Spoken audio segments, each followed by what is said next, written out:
feet or whatever. So it's about $10 for a pretty good sized bag.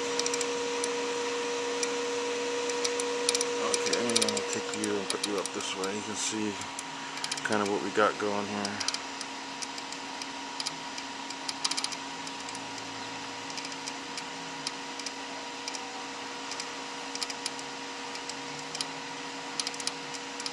Now what I was thinking about doing is, I'm not sure that I'm getting the full 12 volts with this modification that I put on here, with this resistor. It's just trying to you still get the control, but lower, you know, how much resistance was in the circuit. But I was thinking about just cutting this yellow wire and attaching it on this side. Putting it on this side would make it run the full voltage, because it's anything on this side of the potentiometer, 12 volts. On the other side, it's a good amount.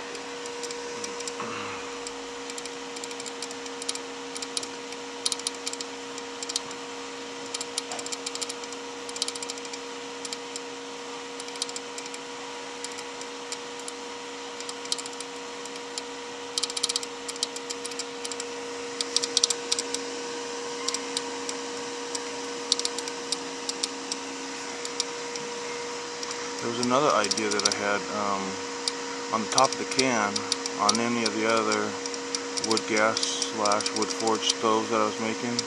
I was putting holes up here, allowing air to come up through the outside of the can that wasn't going through the middle and coming from the side, and I didn't know if that would help keep any ash that was coming up from escaping the can. As you can see, the ash is coming up. And I didn't know if that would make a difference or not, so I think as this can starts to wear out, I might make that modification just to see. And then of course it's just as easy as putting holes in the bottom, on the outside of the can on the bottom, and then just popping a new can in, so I won't have to lose that can or whatever.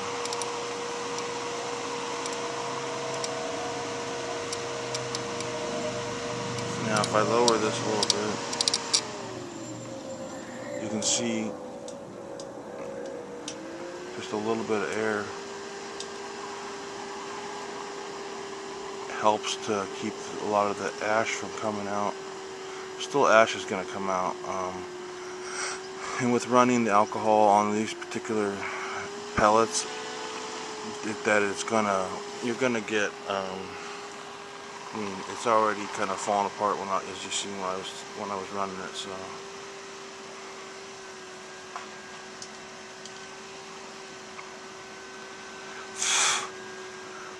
yeah, there's a lot of ash just raining down. Now you can hear that the motor basically, I don't understand what you get, like these little spots where the resistance is not, it's not current, you know, it's not stable in that field.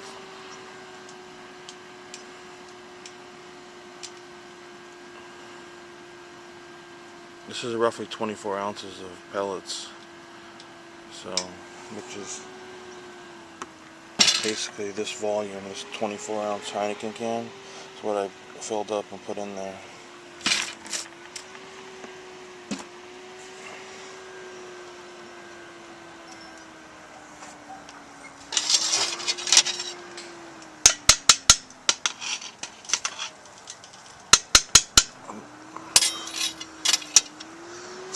Well, I'll be able to get way more precision from a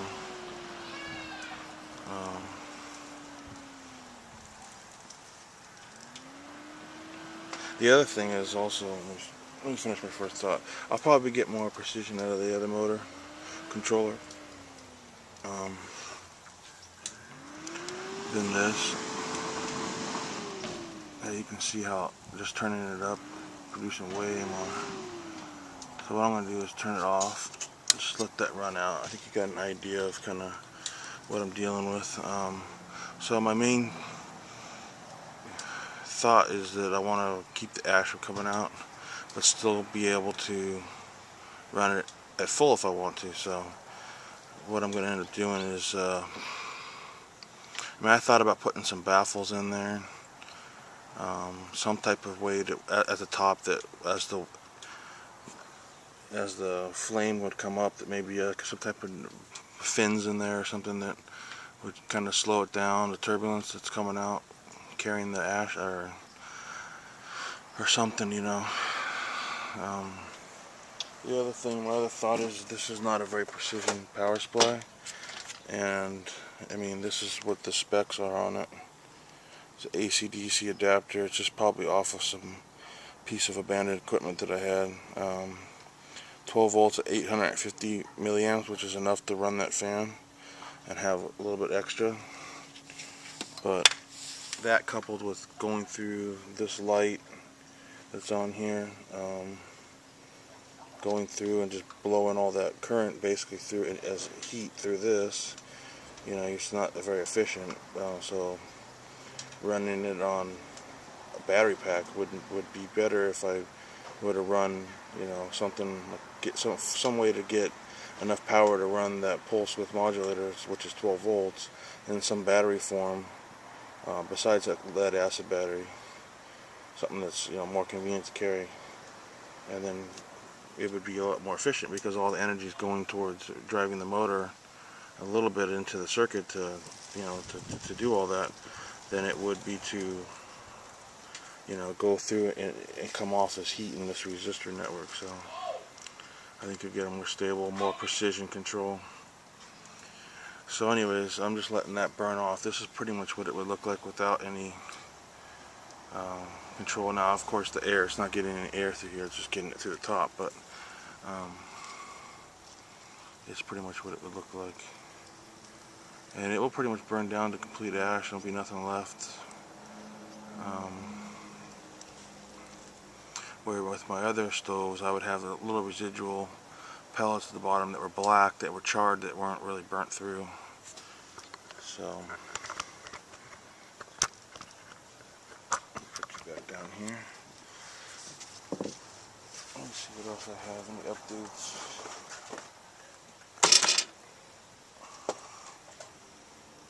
If you're interested in finding out where to get this, this is offcuts from the carbon felt when I cut the circle out, or pieces. This is just from the Home Depot. I don't know, you can probably get it at any home improvement store. And they use it, it's a sheet that's, let's see, what size was it? I don't know, it was like about maybe 12 by 10 by 12, something like that. And it has 2 grommets on the top, on either end, and you basically drive 2 nails into a wall and you hang it there behind piping. And if it's in new construction or even a retrofit, you want to not burn the 2x4s or worry about that, then you can use this, which is impervious to heat up to like 2500 degrees, and sweat pipes with copper piping for water or whatever. So that's what I use. The real carbon felt, I just call this carbon felt, is way more expensive. I think this was like around $15 for that sheet, and real carbon felt's a lot more. I don't know exactly, but if you were to just put it in the fire here,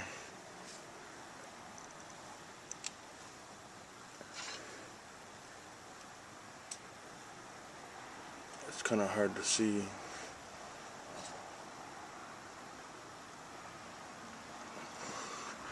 Now it gets hot. I'm able to touch it, it's still warm. Basically these fibers will just glow red and then just go out. They won't actually catch fire, and it won't, I mean, with enough heat it will.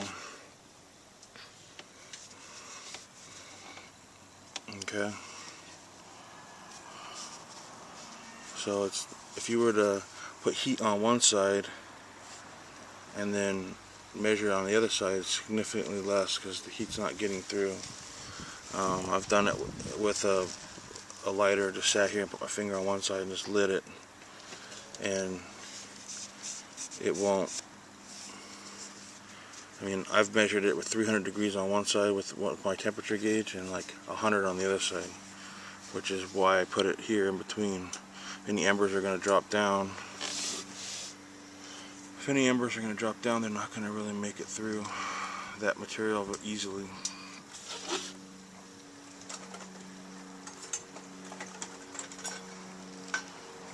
what we got here.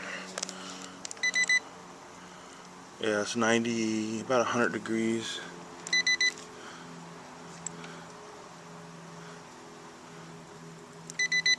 That's what it is, the motor showing. Of course this has been off for a little bit. It says 157 on the top, but I know it's more because I think this is reflecting back. This is the temperature of the flame that's just kind of burning up top.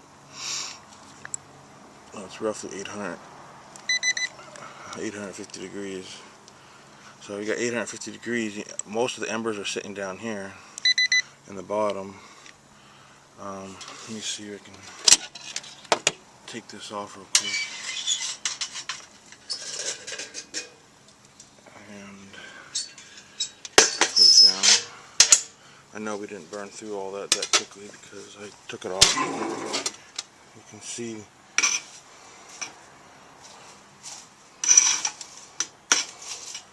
this is basically, it had probably another 10 minutes, 5 minutes. And you can see the bottom here. That's what made it through. And that because of the holes at the bottom here to let the air up. And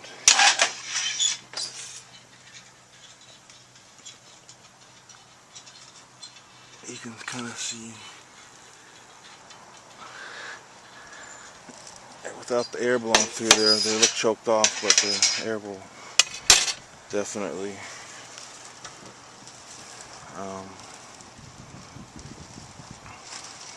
go blow through there.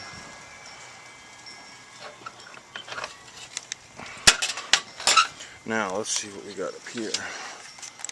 Might as well. Oops. So that's the top of the carbon felt on the inside, 215. Okay. So if you look at it, all these embers that are burning in here. Let me show you. Oops. That's right on the carbon felt, 200. 137 there. 138.40. These embers were about 200 degrees. They were just sitting there. So as you can see, if you look at it, since it was off the whole time I was talking to you, the divisionary zone is right about here. It's about 100 degrees here. As long as air is blowing up, it's even lower because it's blowing up through the fan that's cooling it just naturally. And right here, where the carbon felt is sitting, it's twice as much. It was probably 3 times as much before I even decided to go in there and show you. And as this burns, I check it after each run, take it out, cut another piece, throw it in there. And this motor I've been running for weeks like that. This is just from messing with it on its side, but as you can see, the motor's in pretty good shape. The major downfall to those motors is that there's basically the way that this has to sit was the fan sucking air from the bottom. On top, you can't see it now because this stuff's in the way, but on the top there's like a thin piece of like sticky back paper with the motor specs and everything on it, and that paper is basically the only thing there. On the other side is the windings of the motor, so if an ember hits that, there's all the soldering, all the thin gauge wire, which looks like pretty much like this, and the motor just dies. So there's not much to protect these motors. That's why I run them on the outside of the can. People have been running them on the sides, but I prefer the bottom. And I eventually believe that, maybe there is a slight chance that something could maybe get through here. Maybe when I turn it off or tilt it on the side like I did, and then hit the fan and sit there and smolder.